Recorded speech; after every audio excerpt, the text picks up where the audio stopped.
यदि आपको समझना है बुद्ध ने क्या कहा, क्या नहीं कहा, बुद्ध की शिक्षा क्या थी, बुद्ध का उपदेश क्या था, बुद्ध का ज्ञान क्या था, यदि इसको आपको अच्छे से समझना है तो बाबा साहब ने कहा कि आपको 3 ग्रंथ पढ़ने की ज़रूरत है।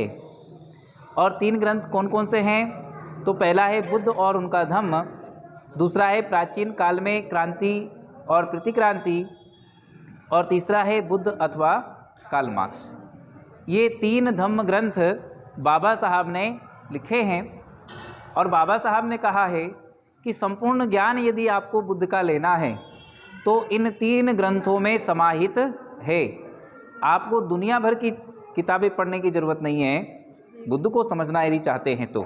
बाकी तो बहुत सारी किताबें बाबा साहब ने लिखी हैं, उनको भी आप पढ़ें, जैसे नारी उत्थान, नारी का उत्थान, भारत की नारी का उत्थान एवं पतन, है ना। बहुत सारी किताबें लिखी, संविधान लिखा है, और भी बहुत सारी किताबें लिखी, एनिहिलेशन ऑफ कास्ट लिखा है। तो आप तमाम किताबें पढ़ें, लेकिन यदि बुद्ध की बात आती है तो बुद्ध के लिए यदि आपको जानना है, बुद्ध के ज्ञान को जानना है, बुद्ध को समझना है, तो फिर आपको ये 3 ग्रंथ पढ़ना पड़ेंगे। इन 3 ग्रंथों को पढ़ करके आप बुद्ध की सारी जानकारी ले सकते हैं। इसके अलावा फिर आपको कोई जानकारी लेने की ज़रूरत नहीं बचती है, ये बाबा साहब कहते हैं। और बाबा साहब दुनिया के सबसे बड़े विद्वान हैं, तो हमें बाबा साहब की बात को ही माननी चाहिए, क्योंकि बाबा साहब से बड़ा कोई दूसरा विद्वान नहीं है। यदि वो हमसे कोई बात कहता है तो चूंकि वो बाबा साहब से बड़ा विद्वान नहीं है तो हम उसकी बात क्यों माने? हम तो बाबा साहब की बात मानेंगे, और बाबा साहब ये बात कह रहे हैं तो हमें बाबा साहब की बात माननी चाहिए, क्योंकि बाबा साहब ने ही हमें सब कुछ दिया है। आज जो हम जी रहे हैं, आज जो हम खा रहे हैं, आज जो हम अच्छे कपड़े पहन रहे हैं, आज जो हम रोड पे चल रहे हैं, आज जो हम अच्छे बुद्ध विहार में बैठे हुए हैं, आज जो हम छत के नीचे बैठे हुए हैं, ये सब किसकी देन है?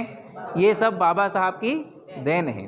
1950 से पहले हमारे पूर्वजों को अच्छा खाना नहीं मिलता था। आज जो चावल रोटी दाल आप खाते हैं, आज जो अनाज आप खाते हैं, ये अनाज नहीं मिलता था। उनको गोबरवा मिलता था। क्या मिलता था? गोबरवा मिलता था। गोबरवा के बारे में जानते हो? है ना। गोबरवा क्या होता था? तो आज ये थ्रेसिंग चलती हैं, आज ये जो है हार्वेस्टर चलता है, तो उससे खेत में उसको लगाओ और तुरंत जो है गेहूं को निकाल लो, है कि नहीं? ऐसा है। लेकिन 1950 से पहले ये सब कुछ नहीं था। आज से शायद 10-20 साल पहले भी नहीं था। तो क्या था? तो किसान खेत में क्या करते थे? फसल काटते थे मजदूर लगा करके, और उस फसल को क्या करते थे? खलिहान में लाते थे, और खलिहान में जो जानवर होते थे, बैल होते थे, उन बैलों को उस फसल पर चलाते थे। उससे क्या होता था? उससे अनाज निकलता था, और अनाज निकलता था तो क्या होता था कि वो बैल भूखे होते थे तो वो अनाज खा लेते थे, वो ज़्यादा अनाज खा लेते थे, तो उनके पेट में वो अनाज पचता नहीं था। तो क्या होता था कि जब वो टट्टी करते थे, टट्टी मतलब गोबर करते थे, तो वो गोबर के साथ वो अनाज भी आ जाता था। उस गोबर को सुखाया जाता था, सुखा करके उसे छाना जाता था और आपके पूर्वजों को दिया जाता था। ऐसा भोजन जो है आपके पूर्वज करते थे, ये भोजन खाने को मिलता था। आज जो हम गेहूं चावल रोटी खाते हैं, ये बाबा साहब की देन है। तो हमें बाबा साहब के अलावा किसी और की बात मानने की ज़रूरत नहीं है। दूसरा, काशीराम साहब ने एक और बात कही, वो बात भी मैं आपको बता देता हूँ। काशीराम साहब ने एक बात कही कि जिस बात पर फूले ने दिमाग लगाया, जिस बात पर ज्योतिबा फूले ने दिमाग लगाया, जिस बात पर साहू जी महाराज ने दिमाग लगाया, जिस बात पर बाबा साहब ने दिमाग लगाया, उस बात को हमें वैसे के वैसे ही मान लेना चाहिए। उस पर हमें दिमाग लगाने की ज़रूरत नहीं है। तो जिस बात पर बाबा साहब ने दिमाग लगाया कि बुद्ध को समझना है, पूरा ज्ञान लेना है, तो 3 ग्रंथ पढ़ो, इस बात पर किसने दिमाग लगाया?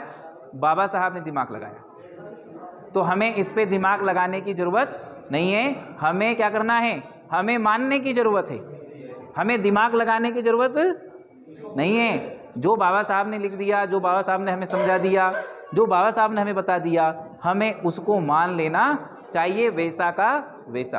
क्योंकि हम इतने बड़े विद्वान नहीं हैं कि हम बाबा साहब की किताबों में कमी ढूंढ सकें, या कुछ उससे अच्छा हम बता सकें, इतना दिमाग हम में नहीं है। काशीराम साहब में भी इतना दिमाग नहीं था।